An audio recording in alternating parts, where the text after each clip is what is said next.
mơ nay ở tận ni ân phình ia ta yêu tao đơn nó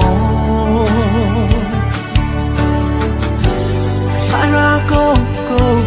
hạn này chỉ ní lạ đà nào việc khám trả lần ba trong ra mình ơn khai nè ân phình lên mình ơn cài lên ở tì cô thinh cũng nhã lệ yêu tao đơn nó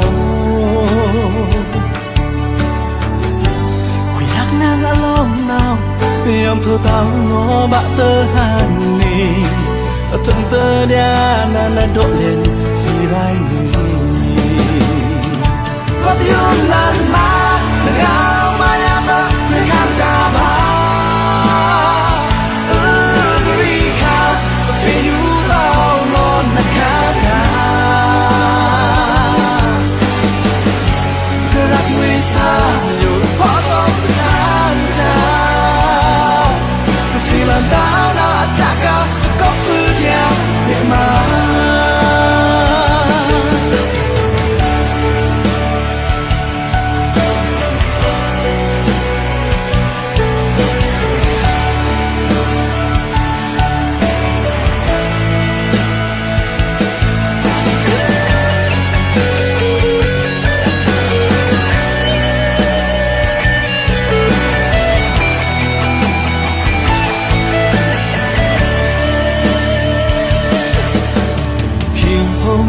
thua lên lệ buồn vì đứt mơ nay ở tận ni ân phình ia ta yêu tao đơn nó sai ra cô hạn này chỉ ní lạ đà nào việc khám trả lần ba trong ra mình ơn khai nè ân phình lên mình ơn cài lên ở tì cô thinh cũng nhã lệ yêu tao đơn nó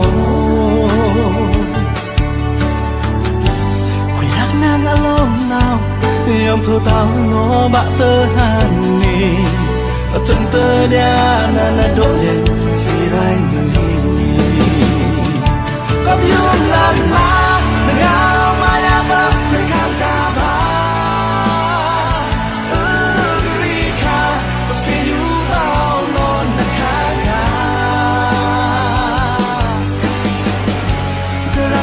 xaอยู่เพราะต้องการเจ้าสิลันดาวน่าจักก็พูดอย่างเพียงมา